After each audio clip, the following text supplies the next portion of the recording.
Welcome to special analysis. నేను రమ్మమంటవా. ఈ రోజు అనాలిసిస్లో భాగంగా మనం తీసుకోబోతున్న టాపిక్ ఏంటంటే బొత్సపై రగిలిపోతున్న జగన్ అని చెప్పేసి నేను టైటిల్ పెడతాం జరిగింది. ఆ అంశం గురించి ఈరోజు మనం మాట్లాడుకునే ప్రయత్నం చేద్దాం. నిజంగానే ఈ అంశం గురించి బొత్స సత్యనారాయణ ముందుగానే ఊహించారు. ఎందుకు ఊహించారు? జగన్మోహన్ రెడ్డితో తనకు గ్యాప్ రాబోతుంది, జగన్మోహన్ రెడ్డి తనను నిజంగానే పక్కన పెట్టబోతున్నారు అనేది ఆయన్ని ముందే స్మెల్ చేశారు. ఆయన స్మెల్ చేయబట్టే ఆయన ప్రెస్ మీట్ పెట్టిన తర్వాత ఆయన కళ్ళల్లోంచి అంత కన్నీళ్ళు వచ్చాయి, అంత ఎమోషనల్గా కూడా ఫీల్ అయ్యారు. నిజానికి బొత్స సత్యనారాయణ అంటే ఒక సీనియర్ నేత, ఉత్తరాంధ్ర రాజకీయాలను అవపోసన పట్టిన నేత, తనకంటూ కాంగ్రెస్లో ఎదురే లేకుండా నిలిచిన నేత. అలాంటి నేత కళ్ళల్లోంచి కన్నీళ్ళు వచ్చాయి, అంత ఎమోషనల్గా ఫీల్ అయ్యారంటే ఎవరికైనా సరే దాని మీద సానుభూతి కలగాలి, ఎవరికైనా కొంత జాలి ఏర్పడాలి ఆయన మీద. కానీ బొత్స సత్యనారాయణ కన్నీళ్లు నిజంగానే చాలా చర్చనీయాంశం అయ్యాయి, ఎస్పెషల్లీ ఏపీ రాష్ట్ర రాజకీయాల్లో. అసలు బొత్స కన్నీళ్ళకి కారణం ఏంటి అన్న చర్చ సుదీర్ఘంగా, ఆయన కన్నీళ్ళు పెట్టుకుని వారం రోజులు అవుతున్నా ఇంకా ఆ చర్చ జరుగుతూనే వస్తుంది. ఆ ఎమోషన్ని క్యారీ ఫార్వర్డ్ చేయలేకపోయారు. ఇదే చంద్రబాబు నాయుడు తన వైఫ్ని ఆ రోజు క్యారెక్టర్ అసోసియేషన్ చేస్తే ఆయన కన్నీళ్లు పెట్టుకుంటే మీడియా ముందుకు వచ్చి, అంత సుదీర్ఘ రాజకీయ చరిత్ర ఉన్న వ్యక్తి, ఆ స్థాయిలో జనం కూడా కన్నీళ్లు పెట్టుకున్నారు. ఒక ఎమోషన్ని క్యారీ ఫార్వర్డ్ చేయగలిగారు చంద్రబాబు నాయుడు. కానీ మీరు కన్నీళ్లు పెట్టుకుంటే నిజంగానే ఆ కన్నీళ్ళని ఎవరు కూడా ఓన్ చేసుకోలేకపోయినారు. అయితే బొత్స ఎందుకు కన్నీళ్లు పెట్టుకున్నారు అనే అంశం అయితే ఆ పార్టీలో కూడా చర్చనీయాంశమైంది, రాజకీయాల్లో, రాష్ట్ర రాజకీయాల్లో కూడా చర్చనీయాంశమైంది. ఎందుకు చర్చనీయాంశమైంది?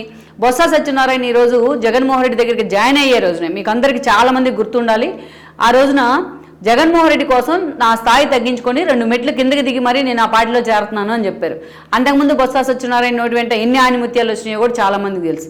అటు పొలిటీషియన్గా, సీరియస్ పొలిటీషియన్గా కావచ్చు, పార్టీ ఏదైనా తన వెంటే పదవులు ఉంటాయనే విషయంలో కావచ్చు, బొత్సకి ఎదురులేదు. తన ఫ్యామిలీకి కూడా ఆ స్థాయిలో పాలిటిక్స్లోకి ఇన్వాల్వ్ చేసి వాళ్ళకు కూడా పదవులు ఇచ్చినందుకు వరకు కూడా ఆయనకి తిరుగులేదు. కానీ వేరేజ్ జగన్మోహన్ రెడ్డి విషయంలో కావచ్చు, విజయమ్మ విషయంలో కావచ్చు, గతంలో బొత్స సత్యనారాయణ చాలా దూరం మాట్లాడారు. ఆ మాటలన్నీ కూడా జగన్మోహన్ రెడ్డి గుర్తున్నాయో లేవు కానీ, బట్ జగన్మోహన్ రెడ్డి ఆయన సాధారణంగా పార్టీలోకి ఆహ్వానించారు. 2019లో గెలిచిన తర్వాత మంత్రిని కూడా చేశారు. మొన్నటి ఎన్నికల సమయంలో వాళ్ళ భార్యకు కూడా టికెట్ ఇచ్చారు. తన కొడుకుని ఏదైతే దించుతాను చీపురుపల్లి నుంచి అన్నా కూడా జగన్మోహన్ రెడ్డి వినకుండా బొత్స సత్యనారాయణ వైపు మొగ్గు చూపారు. ఆయన ఓడిపోయిన తర్వాత ఈరోజు ఆయనకి ఓడిపోయినా సరే పార్టీ ఖాతాలో ఉన్న ఒకే ఎమ్మెల్సీని తీసుకెళ్లి బొత్సకి ఇచ్చారు. ఎందుకు ఇచ్చారు అంటే బొత్స సత్యనారాయణ ఒక సాలిడ్ పర్సనాలిటీ రాజకీయాల్లో, ఏ పార్టీ అయినా సరే ఆయన్ని వెల్కమ్ చేస్తుంది. వోక్స్ వ్యాగన్ లాంటి ఒకటి రెండు ఇష్యూలు తప్ప పెద్దగా బొత్స సత్యనారాయణ మీద విమర్శలు కూడా ఉండేవి కాదు. అందుకనే ఆయనకంటూ ఒక ఇండివిజువాలిటీ ఉండదు కాబట్టి ఆయన ఏ పార్టీ అయినా వెల్కమ్ చేస్తుంది. దట్టు అటు చిరంజీవితోని, ఇటు పవన్ కళ్యాణ్ లాంటి వాళ్ళతో కూడా ఆయన సత్సంబంధాలు ఉన్నాయి, సీరియస్ పొలిటీషియన్ ఆయన. అందుకని జగన్మోహన్ రెడ్డి బొత్స లాంటి వాళ్ళని ఎలాగైనా ఆపాలనే ఉద్దేశంతో ఆయనకి ఎమ్మెల్సీ ఇచ్చారు. అంతేకాదు కౌన్సిల్లో, మండలిలో వైఎస్ఆర్సీపీ తరఫున ప్రతిపక్ష నేత పదవి కూడా ఆయన కట్టబడటం జరిగింది. అంటే జగన్మోహన్ రెడ్డి కన్నా టెక్నికల్గా చూస్తే ఆ పదవి ఎక్కువ ప్రోటోకాల్ ఉంటుంది. అయితే అప్పటి నుంచి పాపం బొత్స సాలిడ్గా వన్ సైడ్గా ఆ పార్టీ తరఫున ఫైట్ చేస్తూ ఉన్నారు. ఆ గతంలో జగన్మోహన్ రెడ్డి పాలనకు సంబంధించి ఎన్నో విమర్శలు, ఆయన కొన్ని విమర్శలు ఓపెన్గా మాట్లాడారు. సజ్జల లాంటి వాళ్ళు తన శాఖని ఆయన రివ్యూ చేయడం పట్ల కూడా కొన్నిసార్లు ఆయన ఇరిటేట్ అయ్యారు. ఇలాంటి సందర్భాలు చాలా ఉన్నప్పటికీ ఇప్పుడు జగన్మోహన్ రెడ్డి తనకిచ్చిన బాధ్యతల్లో పూర్తిగా బొత్స బిజీ అయ్యారు. అందుకే కౌన్సిల్లో మనం చూస్తే బొత్స వర్సెస్ టీడీపీ అన్నట్టుగా ఈక్వేషన్స్ వస్తూ ఉన్నాయి. అయితే ఈ టెన్షన్లోనే ఆయన ఎక్కువ ప్రెజర్ తీసుకుంటూ ఉన్నారు. ఆల్రెడీ ఆయనకు హార్ట్ ఇష్యూ వచ్చి సర్జరీ అయింది. ఇటీవలే కౌన్సిల్ సమావేశాలు జరుగుతున్న సమయంలో బడ్జెట్ సెషన్స్లో బొత్సకు బ్రెయిన్ స్ట్రోక్ కూడా వస్తే హాస్పిటల్ కూడా న్యూరో సిటీలో హైదరాబాద్లోని ఒమేగా హాస్పిటల్ ఎదురుగా ఉన్న ఆ హాస్పిటల్లో అడ్మిట్ కూడా కావడం జరిగింది. రికవర్ అయ్యారు ఆయన. అలాంటి బొత్స సత్యనారాయణ కన్నీళ్ళు ఎందుకు పెట్టుకున్నారంటే ముందు రోజు అచ్చెన్నాయుడు ప్రెస్ మీట్ పెట్టారు. గతంలో బొత్స సత్యనారాయణ ఎలా అన్నారు జగన్మోహన్ రెడ్డి గురించి అన్న మాటలను ఆయన ప్లే చేయడం జరిగింది. ఆ ప్రెస్ మీట్లో జగన్మోహన్ రెడ్డి తన తండ్రిని హత్య చేయించారు అన్నట్టు బొత్స మాట్లాడారు. ఇవి ఒక్కడే చేశారు అచ్చెన్నాయుడు. కానీ బొత్స సత్యనారాయణ ఆ రోజు వైఎస్ఆర్సీపీ అవిశ్వాసం పెట్టిన సమయంలో ఆ రోజు పీసీసీ చీఫ్గా ఉండి ఇంకా దారుణంగా మాట్లాడారు విజయం గురించి. అవి ఇంకా అచ్చెన్నాయుడు ప్లే చేయలేదు. అవి ఆయన ప్లే చేసిన తర్వాత ఎక్కడ జగన్మోహన్తో తనకు విభేదాలు వస్తాయో అనుకొని బొత్స సత్యనారాయణ నిజంగానే ఒక నిమిషం భయపడ్డారు.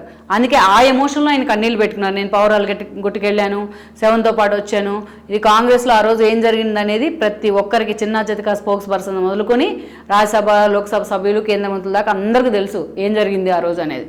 జర్నలిస్టులు అందరికీ తెలుసు. నేను ఆ రోజు వైఎస్ రాజశేఖర రెడ్డిని గుర్తు చేసుకుంటే ఈయన కన్నీళ్ళు కూడా పెట్టుకున్నారు ప్రెస్ మీట్లో. సో అది తెలుసు బొత్స సత్యనారాయణకి. అంటే ఇది బయటకు వచ్చింది కాబట్టి జగన్మోహన్ రెడ్డికి మళ్ళీ పాత గాయాలన్నీ రేపినట్టు అయింది. ఆయన తనను గుర్తుపెట్టుకుంటారేమో, ఇప్పుడున్న పరిస్థితుల్లో అన్ని విధాలా తన ఆరోగ్యం పాడవుతూ ఉంది, ఇది ఇంకో ఎక్స్ట్రా బర్డెన్ లాగా ఫీల్ అయినట్టున్నారు. నిజంగానే ఆ చర్చ చాలా సీరియస్గా జరుగుతుంది. బొత్స ఏదైతే ఊహించారో ఒక సీరియస్ పొలిటీషియన్గా అదే చర్చ ఆ పార్టీలో జరుగుతోంది. టీడీపీ అందరితో ఆగలేదు. గతంలో ధర్మాన లాంటి వాళ్ళు జగన్మోహన్ పట్టుకొని గజదంగాని మాట్లాడిన మాటలు కానీ ఈరోజు ఉత్తరాంధ్ర వేదికగా ప్రెస్ మీట్ పెట్టి టీడీపీ నేతలంతా వాటిని డిస్ప్లే చేస్తూ ఉన్నారు. ఎక్కడికక్కడ ఆ వీడియోలు ప్లే చేస్తూ ఉన్నారు. గతంలో బొత్స సత్యనారాయణ అండ్ ధర్మాన ఇద్దరు కూడా మీడియాలో మాట్లాడిన అంశాలను పేపర్ క్లిప్పింగ్ల రూపంలో మొత్తం కూడా మీడియాలో డిస్ప్లే చేసే ప్రయత్నం చేస్తున్నారు.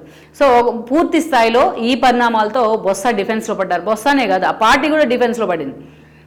మీరు చూసినట్లయితే రాధాకృష్ణ మీద ఆ స్థాయిలో దాడికి వెళ్ళారు, ఏబిఎన్ సంస్థల మీద ఆ స్థాయిలో దాడికి వెళ్ళారు. కానీ వన్స్ రాధాకృష్ణ రిటార్ట్ ఇచ్చిన తర్వాత దెబ్బతో సైలెంట్ అయిపోయారు. మనం అనవసరంగా గెలిగితే ఆయన ఇంకేమన్నా విషయాలు బయటపెడతాడేమో సంచలనాలు అని చెప్పేసి ఈరోజు వైఎస్ఆర్సీపీ నిజంగానే ఈ అంశం మీద క్వైట్ సైలెంట్ అయింది. ఎవరైనా ఏం ఎక్స్పెక్ట్ చేస్తారు? రాధాకృష్ణ ఒక మాట అన్నారు అని ఫీల్ అయ్యారు వాళ్ళు అనకపోయినా. దానికి రెట్టించిన ఉత్సాహంతో ధర్నాలు నిరసనలు చేసి ఆయన బూతులు తిట్టారు. ఆయనకి ఇప్పుడు 2 మాటలు అన్నారు. మామూలుగా అయితే దాని మీద వీళ్ళు కౌంటర్ ఇవ్వాలి కదా, ఎక్కడా కౌంటర్ లేదు. పిన్ డ్రాప్ సైలెంట్ ఆ పార్టీ అంతా. ఎందుకు సైలెంట్ అయింది ఆ పార్టీ అంతా? వాళ్ళకి తెలుసు, కొంతమందికి కల్ట్ బేస్ ఉంటుంది, కల్ట్ ఫ్యాన్ బేస్. అట్లాంటి వాళ్ళు గెలిగితే ఏం జరగాలో అది జరుగుతుంది. అందుకే ఈ రోజున ఆ విషయం మీద సైలెంట్ అయిపోయారు. ఈరోజు బొత్స సత్యనారాయణ అంశం మీద, ధర్మాన అంశం మీద టీడీపీ ఎలాగైతే టార్గెట్ చేస్తున్న ఆ అంశం మీద సైలెంట్ అయిపోయినారు.